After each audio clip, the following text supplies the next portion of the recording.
All right. Good afternoon, Major General Jenny Kargnan, Commander of the NATO mission in Iraq.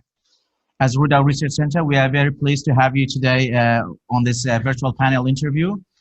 Let me start with a brief introduction, just for the audience as well with you.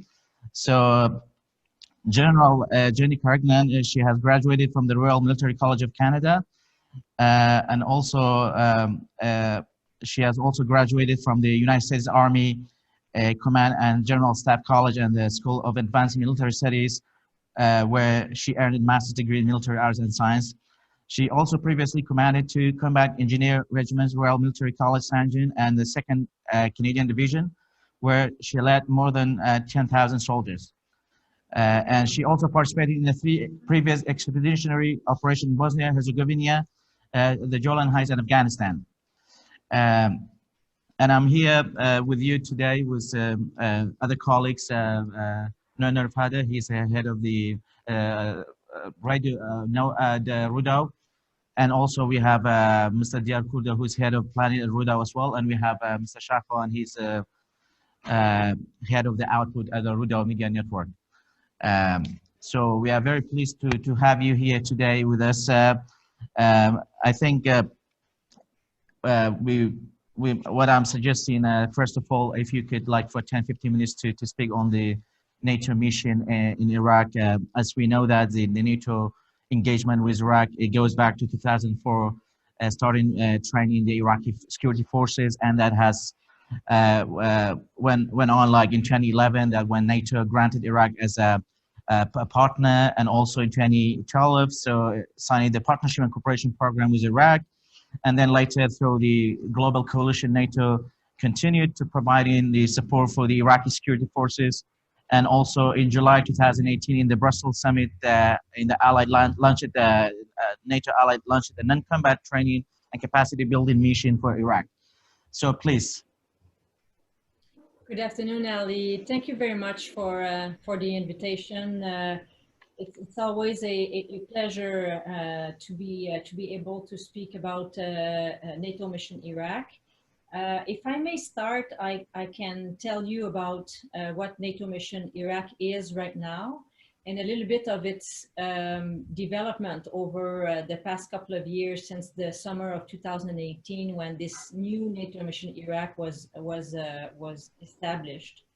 So NATO mission Iraq is a non-combat mission that provides advice at the Ministry of Defense on the defense sector reform. So this is where we are involved, is at the strategic level, at the Ministry of Defense level of the Iraqi Armed Forces. It's a team of military and civilian experts who work hand in hand with the senior Iraqi leadership, both civilian and military within the MOD, to work on their reform priorities. So the Iraqis, the MOD has expressed 10 areas of reform within the Ministry of Defense, and these are the areas that we are tackling with the senior leadership. Initiatives and reform areas such as fighting corruption, improve human and resource management, improve the training management, improve readiness, policy and strategy, law of armed conflicts, leadership, women, peace and security, and professional military education are main areas of reforms within with which we work on with the Iraqi senior leadership. In other words, the aim of NATO mission Iraq is to enable the Iraqi Ministry of Defense to build a military force that can meet its strategic requirements, ensuring that the armed forces are a credible forces by the Iraqis, capable of asserting Iraqi sovereignty and respected by its international partners. So this is what NMI is working towards with the Iraqi Ministry of Defense. Now, the mission has sustained a few changes since its inception in 2018. So the mission was built starting from the autumn of 2018 and started to deliver effects really in the spring of 2019. So of course it takes a while to scope the Iraqi requirements. The mission is founded on the principle that we are here at the invitation of the government and that we are addressing the government of Iraq's needs and requirements. So scoping the requirements took a little bit of time. And this is what had to be done between the fall of 18 and the spring of 2019, with, of course, the generation of the appropriate advisors to tackle the problems identified by our Iraqi partners. So that takes a little while to do. So the mission was at full operational capacity in September of 2019. So it was going full speed, both in training trainers within 11 Iraqi technical schools, such as logistics, bomb disposal, engineer, medical, signalers, that sort of things. And also at the ministerial level and within the professional military education institutions, the Defense University. However, January happened with a lot of instability security-wise, and then the pandemic hit in March. And in March, with the pandemic, the Iraqi armed forces ceased training in their schools. And then, of course, we couldn't keep the trainers in for training. So we reframed the mission and focused the mission completely at the Ministry of Defense level, completely at the strategic level. And then when we can resume training, then we will look at scoping the requirement in terms of trainers to revert back into that area. But for now, we are fully committed at the Ministry of Defense level, at the strategic level, to work on institutional level reforms. This past week, the NATO Ministers of Defense approved a request from the Iraqi government to expand NATO mission Iraq with additional advisors and expand the mission in other security areas, such as the Ministry of Interior. So we will be sustaining expansion in the next few months, over the next year. It will be a scalable, progressive expansion as at the request again of the Iraqi government and the Iraqi security forces. So in a nutshell, that's where we are today, NATO mission Iraq. Okay, thank you very much. Before I turn to my colleagues to ask questions, so just couple questions. So it seems like NATO mission in Iraq actually dealing with like a Prime Minister's office, Defense Ministry, Interior Ministry, and the counter-terror unit, and also I think the National Security Advisor's office. So as we see, like since last year, there has been like political changes in Iraq. So how that change is gonna like affect your mission, like in Iraq, in terms of the change of Prime Minister's position and also in the ministerial level, like you're dealing with, even like, let's say for the next year, as we expecting the election, whether it will take place on time or maybe delay more. So how these kind of a political changes or changing position of this kind of a senior people they're dealing with as NATO, how that gonna affect on your mission or your role in Iraq? Political changes is always important, has a critical impact on defense sector reforms or security sector reforms. Of course, with a caretaker government between December and May, things were at a standstill. We had status quo. So what we did during that period of time is worked on projects that were under the control of the MOD, where we didn't have to go up via the Prime Minister to get approval. So we pushed and worked on areas where we could affect without political involvement.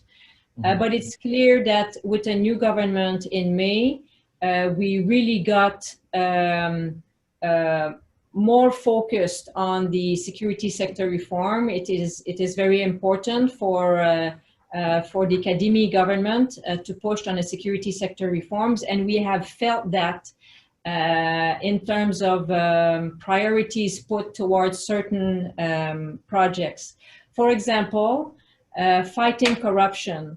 So Prime Minister Kadimi gave the executive order to start implementing the NATO anti-corruption programs, both for the Ministry of Defense and for the Ministry of Interior. So we have addressed this demand with the Ministry of Defense. So we have, the Ministry of Defense has now a committee that is managing this program. We're developing a plan to implement this program over the next few years. And then you bring in an important item that I didn't mention about the mission, but of course, when you're looking at security sector reforms or defense sector reforms, MOD reforms, these are very, very long-term changes.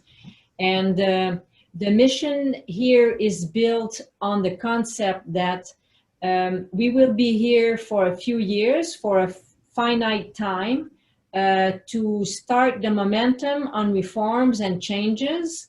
And then these changes can be pursued in a self-sustaining way by the MOD without having a mission here, but can be continued via NATO's capability building program at a distance from Brussels, bringing in experts as required by the MOD as they are working their reform and transformation themselves. So that's how that's how the mission is built, is to basically start a long-term partnership with Iraq and in supporting them in their road to stability and in reforms as well.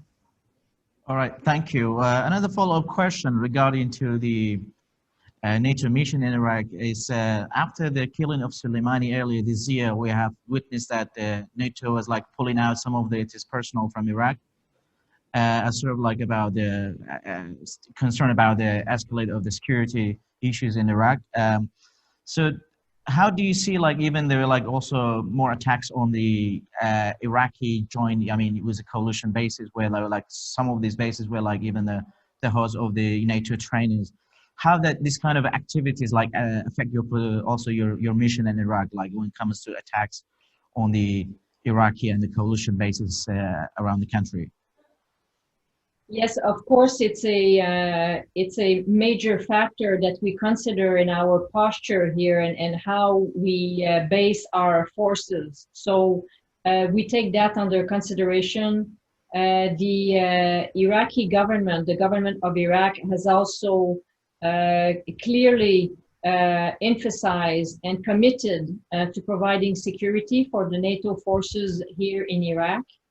So the changes that we have adopted also for the mission in March also take into account the security situation and making sure that our troops are as safe as it can be, mitigate the risk. It is clear that you never have a completely risk-free situation, but I think our current posture, security posture, allows us to conduct our activities with freedom of action. So we are well positioned. We have also this COVID threat that is extremely important, and it's affecting everybody, and it's difficult to work in this environment.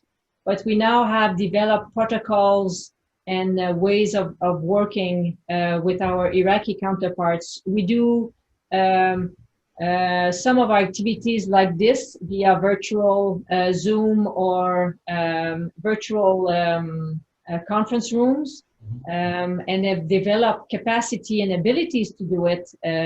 Before, everybody preferred to do it in person, but now we have developed various different ways of interacting. So currently, within COVID and within the security situation, we have a good, robust posture that allows us to do our work. All right, thank you.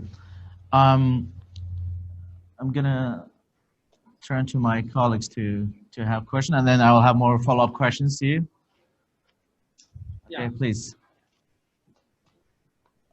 Is it on? Is my voice clear? I can't hear you very well. Now? This is a little bit better. Yeah. Is it? Yeah. Maybe. Maybe now? Yeah, I think now it's working well.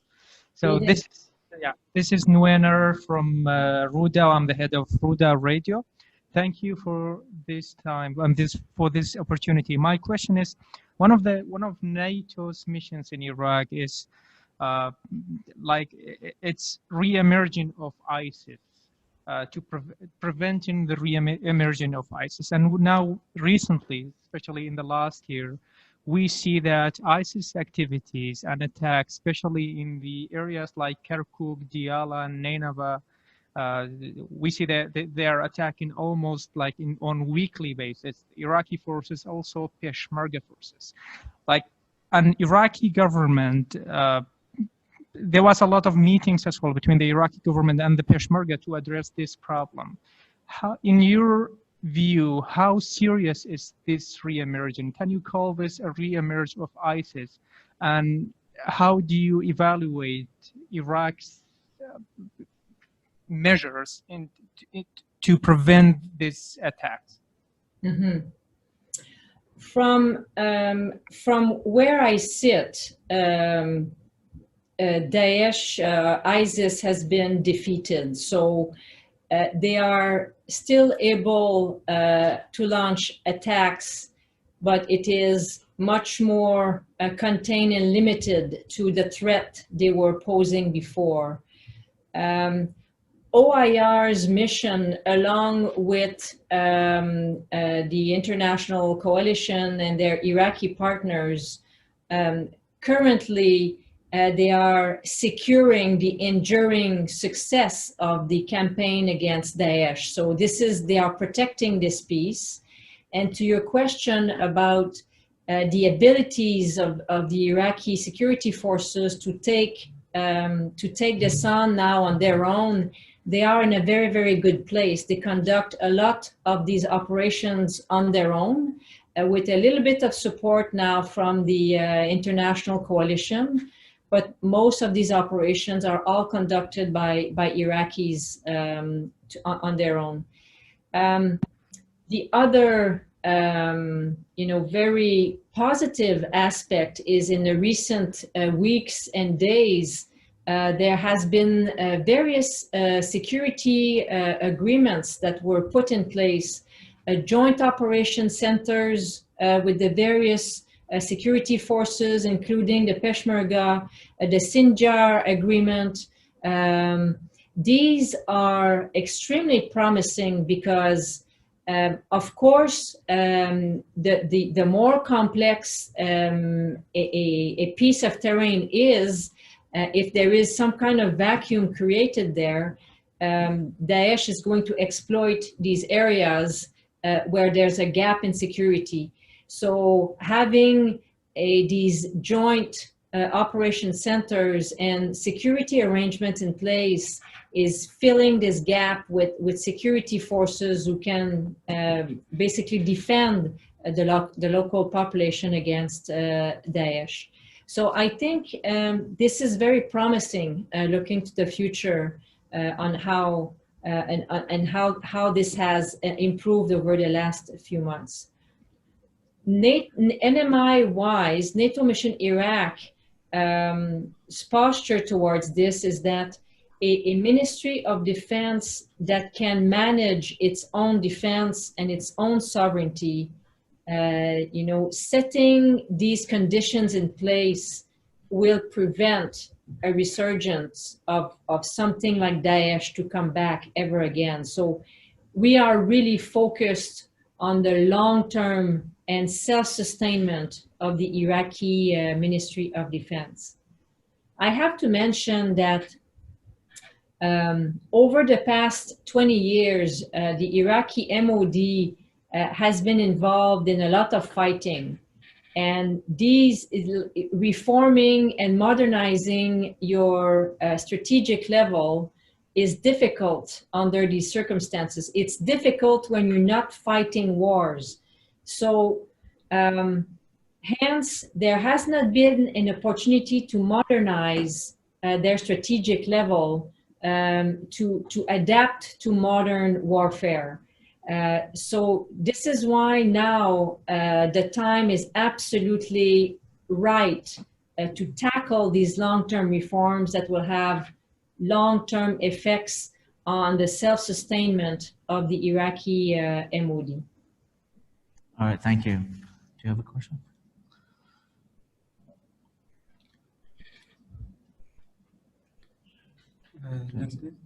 It sounds clear. The sound is clear, yes. Okay. Thank you, Major General Jenin. This is TR from Rudaw Media Network, HOD at Planning Department. Thank you for the fruitful information about NATO mission in Iraq. You mentioned about the security reform. You said that NATO will help Iraqi MOD to do some reforms, and you have a program in this regard.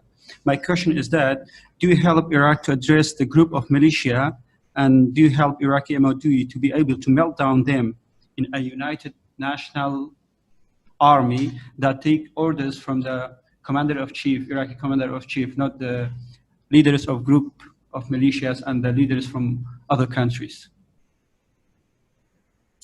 Thank you. Yes, so NMI is focused on supporting the Iraqi security forces that are under the official control of the government of Iraq. So we will only get involved into reforms or transformation or advice with security forces who are officially under the control of the Iraqi government. So what does that mean for the popular mobilization forces? Well, the PMF is an official government security force. However, currently NMI does not have the mandate to be involved with the PMF.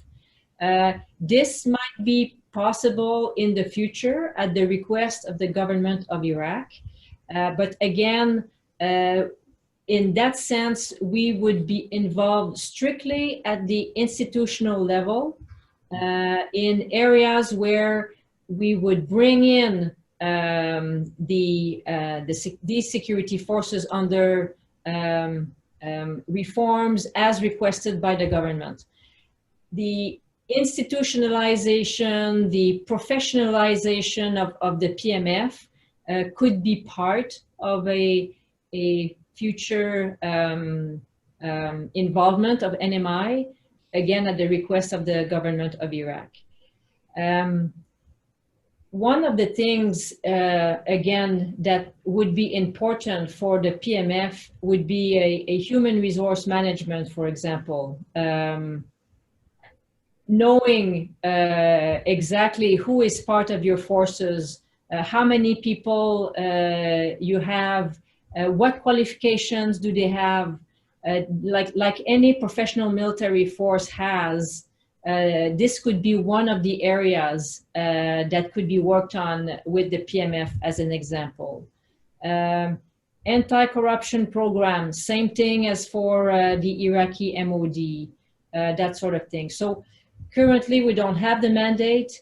But again, at the request of the government, this is something we could be looking at and scoping with the government what kind of reforms they want to tackle at the institutional strategic level for the PMF. May I ask? One more question, please. Yes. Yeah. After United States of America killed Qasem Soleimani and Abu Bahni al-Muhandis, the Iraqi parliament passed a non-binding resolution and asked all foreign forces in Iraq to withdraw. Is there any pressure on the NATO mission in Iraq in this context? Mm-hmm. So when that resolution was passed in January, of course, NATO was very concerned that, what does this mean for NATO?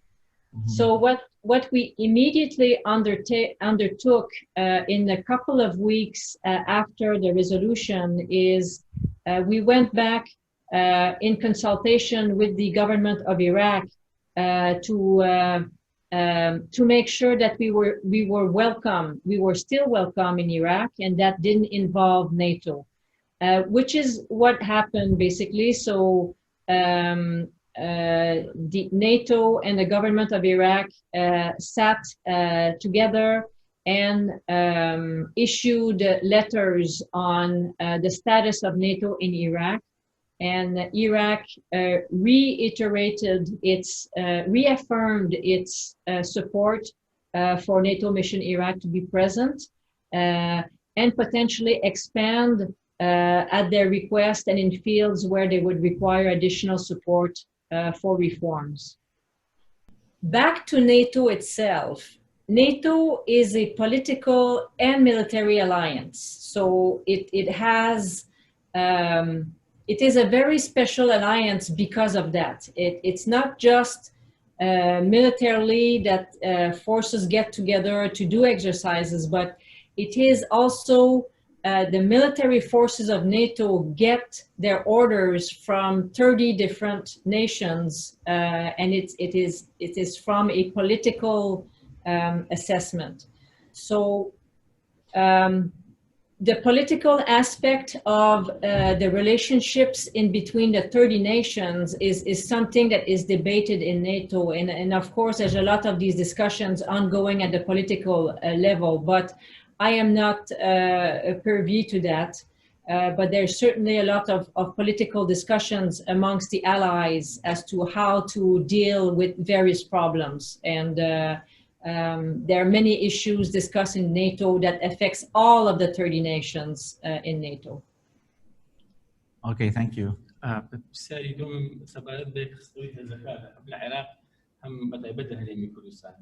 بەشی زۆری ئەو گەندەڵیانە و ئەو کێشە سیاسانی کە لە عێراقی ئەو هەموو پێش و بەچەکدارەیە کەسەر بەلایەنە سیاسەکانن بۆچی ئێوە ئەوەتانیەک نەخستنەوە و بۆچی کاریگەریتان نەبووە لەسەر لێکخستنەوەی هێزەکانی پێشمەرگەی هەندێک لە هەرێمی کوردستان کە 2 ساڵە ئەمریکا و بریتانیا پرۆژێکیان نەبووە لێکخستنەوە.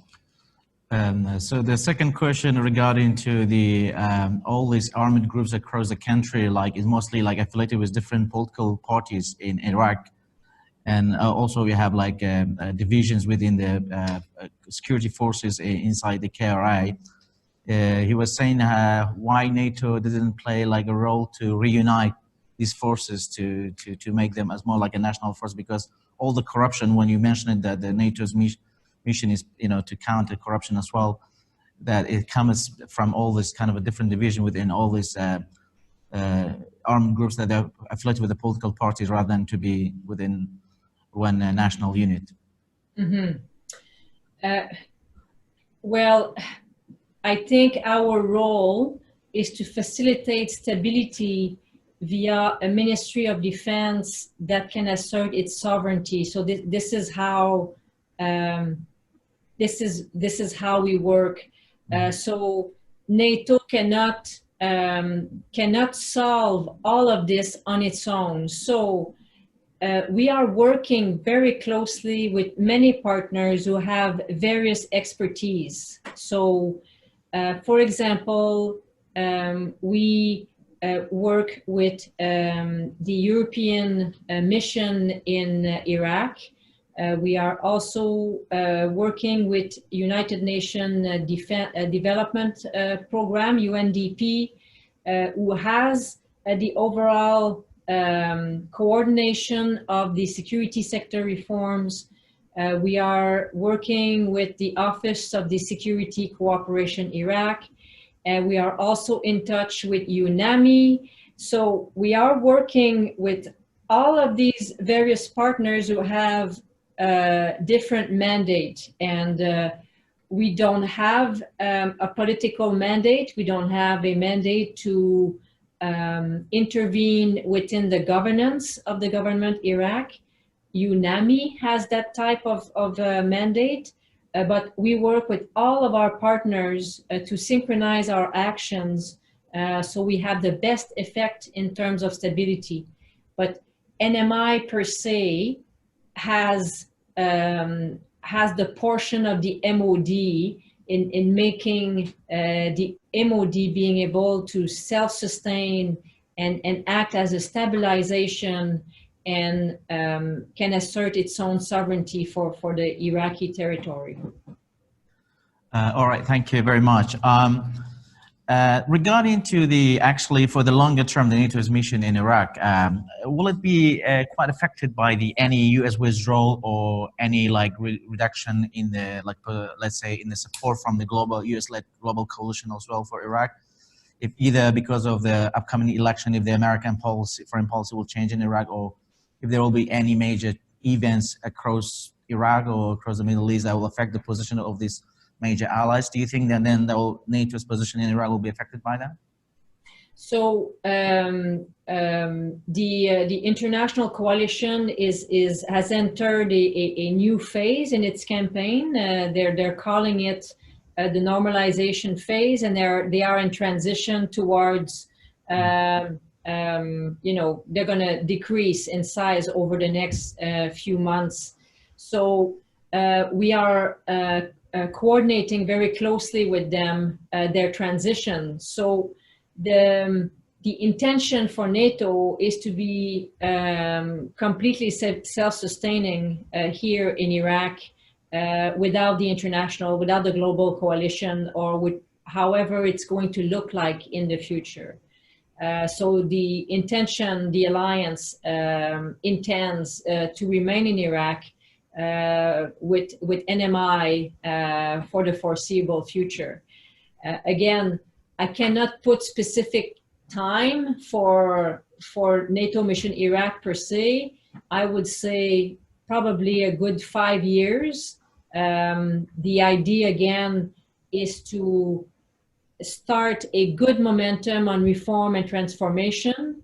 And then once this is achieved, and then the MOD is fully capable of managing its own reforms and transformation, then we can do it from a distance in a partnership, in a long-term partnership from Brussels. And a lot of different countries are currently operating in that way. Jordan is in that situation. Jordan calls in various NATO experts on a regular basis without having a mission on the ground. All right, thank you. Another question regarding to, as I know that your mission mostly for now covering like the other parts of Iraq, not including the KRG yet, but although the members of the NATO, like through the global coalition, they've been providing support for the Peshmerga forces and other security forces in our region. There will be like also in the future that mission, as now expanding that mission, providing more advisors to to advise the Iraqi security forces, because even according to the Iraqi constitution, like the Pesh forces also are part of the Iraqi defense system. So there will be like also some more like some coordination, or the mission will expand to this region as well? We will have to take a look at that. So these are parts of the unknowns as part of the transition currently. How is that going to work in the future? We'll have to see. But right now, I don't have the answer to that question. That will need to be developed further between the government of Iraq and NATO and the global coalition as well. All right. Do you have more questions? Or? Yeah, One more question from me. You talked about the working with the Iraqi government and MOD on anti-corruption programs and also management of HR. Of course, I know that you can't impose something on the Iraqi government. You're just like here to help them. My first question is, do you see the political will from the Iraqis and the political parties to make this reform, especially in the MOD and the security sector? My second question, where are you now with the reforms? Like in the last few months, Mustafa al-Kadhimi, the prime minister, he was trying to make new reforms in the government, especially as a new financial crisis in Iraq is looming. And one of the major problems was that the Iraqi government still yet doesn't know the exact number of employees in the government. Is it the same situation in the security forces, as you know, and you work with them? Do the Iraqi government and MOD knows the exact number of soldiers and personnel in that sector, or it's also a problem? So to your first question, the level of willingness and engagement from the senior Iraqi leadership is absolutely there for reforms and tackling these very difficult problems. So the understanding of the current system, organization, structure, and processes, this is where we need to start to make sure that we have a good understanding of what's there so that we can advise on potential options that they can pick and all of this. So I can tell you that the Chief of Defense Staff of the Iraqi Armed Forces is fully involved into reforms. I meet with him on a regular basis to discuss the various reform agendas, and then we try to unlock areas that needs to be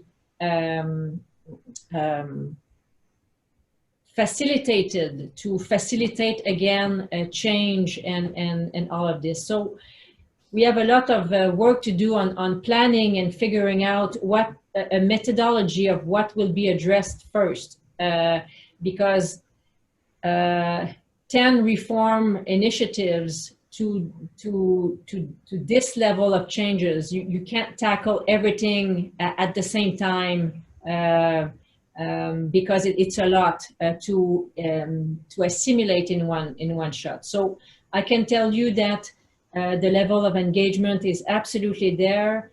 We have a lot of agents of change within the Iraqi MOD, and we are working through the various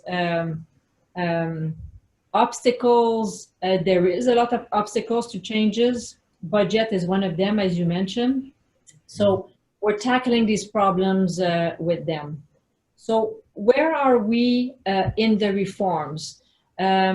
Yes, if you just take the human resource management, yes, there is a challenge in figuring out exactly who is where. The military has always been a little bit better in that sense, because you need to be able to account for troops if you want them to be at the right place at the right time to go fight. So there's a little bit more discipline, behind the accounting of people. But again, the bureaucracy and the systems are a bit obsolete in terms of time, so they need to be modernized. So on the HR management, for example, you first need to review your personnel policy before you implement a human resource management system that is digital. Otherwise, your digital system doesn't support anything. And then you need to train people in putting together work descriptions. So you need to do all of that work before you get a truly functioning human resource management system. So there's a lot of these moving parts within one single reform item that needs to be tackled. Training of people, make sure they understand the methodology or determine which methodology to use to reform, and how do you roll that up together so that you synchronize all of these reform items. So the anti-corruption program is starting. The first aspect is the self-assessment and peer review assessment that needs to be done. They first need to realize what is wrong with the current system so that you can design an anti-corruption program that will actually tackle the issues that you need to tackle within the MOD, and then work from there.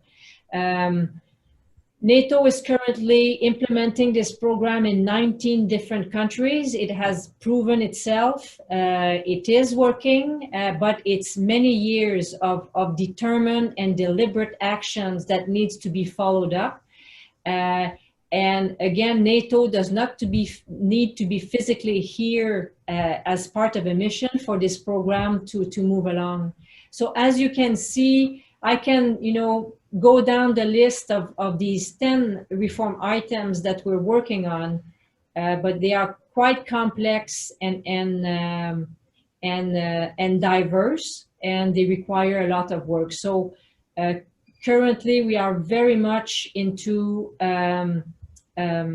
synchronizing these programs in some places, and in other places scope it. In other places we are in the implementing phase. All right, thank you. You have another question. I have one more question. Jens Stoltenberg, the Secretary General of NATO, last Friday in a meeting said that the ministers discussed the rise in numbers and sophisticated attacks against the presence of the international forces in Iraq, which is concerning for the NATO. Do you see the uncontrolled militia groups in Iraq as a threat on your presence in Iraq?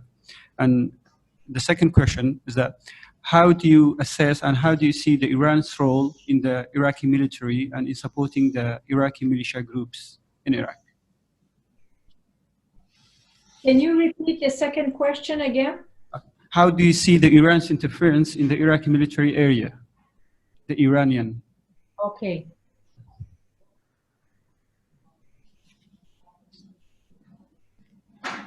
So any armed groups, whatever they call themselves, that are not under the control of the government in Iraq is a threat to everybody, to all Iraqis.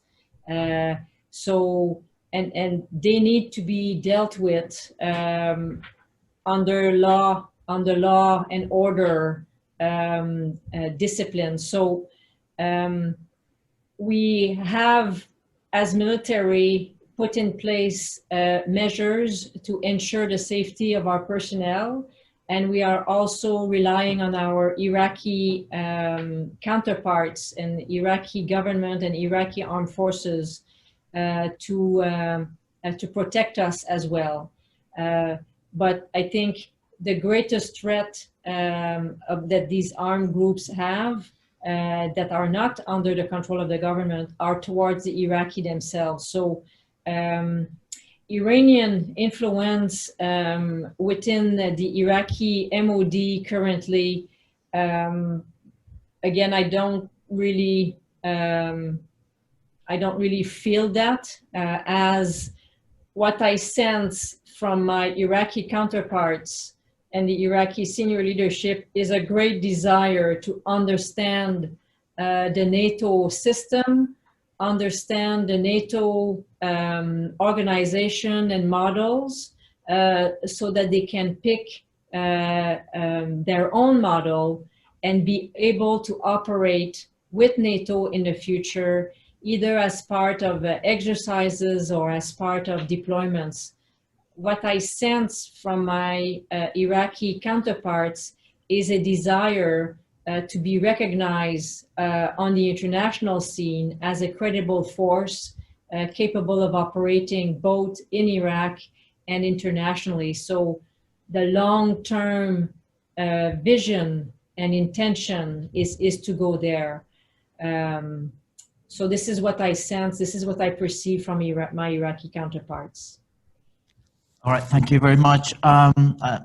Since I know that the NATO working with other international partners such as EU, United Nations, and the global coalition in Iraq when it comes to its mission, but especially like when it comes to like countering corruption, rule of law, the law of armed conflict, protection of civilian, children and armed conflict, women, peace, security, in all kind of these sectors. So I know that the EU also has a mission like when it comes to security sector reform, and in general, the American also the others, they all like work on the providing support, training, and this. What are like the main gaps, let's say, that the NATO is filling actually? What's the difference like when it comes to the mission of NATO than the EU or the other partners? So NATO is involved at the strategic level in enabling the MOD to manage defense. Mm-hmm. So managing defense is a very, very difficult business. You need a fairly complex structure to be able to do this, and you need fairly complex processes, business processes within the MOD to do this, and this is where NATO is. So NATO is specifically at the MOD strategic level, as well as with the PMNOC and the Office of the National Security Advisor on what, on defense, military specific aspects. EUAM is involved at the MOI, within the MOI strategic level, advising their institutional level. They do the same as us, but at MOI level. The global coalition is involved at the tactical level in enabling counter-Daesh operations, bringing in strike or surveillance assets to enable the Iraqis to conduct counter-Daesh operation. So they are not involved at the MOD advice at building the institution or building governance within the MOD. If I could compare it to the tip of the spear, the soldier is the tip of the spear, and the institutional strategic level is the arm that will project the spear forward. The global coalition is involved at the spear level, whereas NMI is really involved at the arm level to make sure that these process, that the soldier is enabled in doing its job. All right, thank you. One more question regarding to, I know that one of the, I think, main activities that you are doing in Iraq is actually to help the Iraqi military colleges around the country.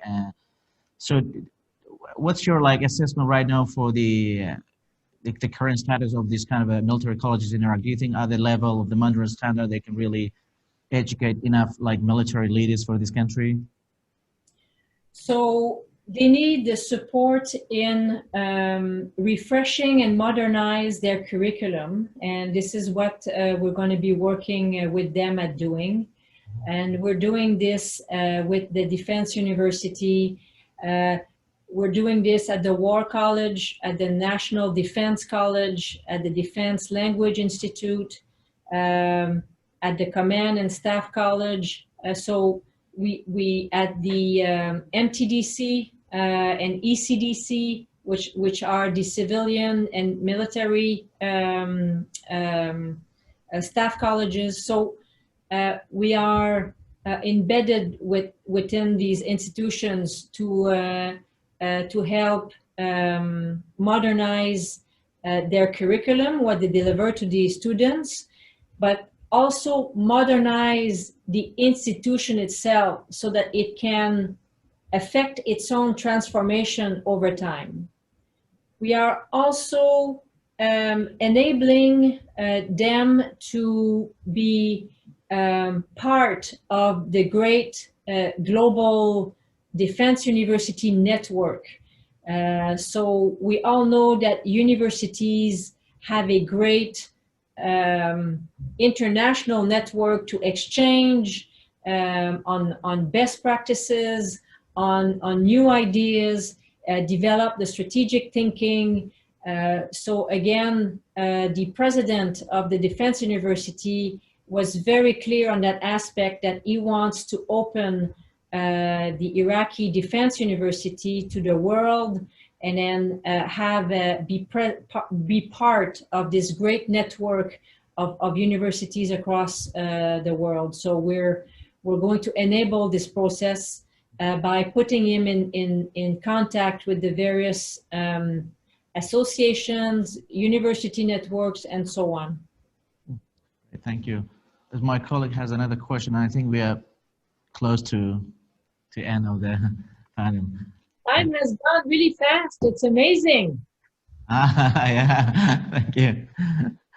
برسالة من أول زيادة الأقصى كانت راسي حكومة العراق أنا مستخدم كردستان شبرام أمريكا رونيت من بلدتي شيء تام بهرمي كردستان هي يا هرمي كردستان فقط هي كرمان هي أو كان دولة العراق هي رشة شيء تام بهرمي كردستان بس تقريبا جوابي أوي هاي وكشتر أفوي كلا سر مشني بو عراق شيء وأنا بس so he just have the same question regarding this. Previously we discussed about the role of NATO, like whether this mission is going to include this region, the Kurdistan region, as well as you do have the same kind of mission now. You're working with the Iraqi government, whether that will also come to this region to tackle the same issue that Iraq faces, also this region challenging, facing the same kind of challenges.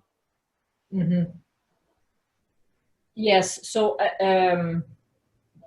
We are in a transition period right now as between the roles of the global coalition and NATO mission Iraq is an expansion. So these could be subjects for discussion for NATO and the global coalition in the future. Okay, thank you. So you have last question. You know, the security situation in Iraq is challenging for Iraqi forces, but it's challenging for the Kurdistan Peshmerga.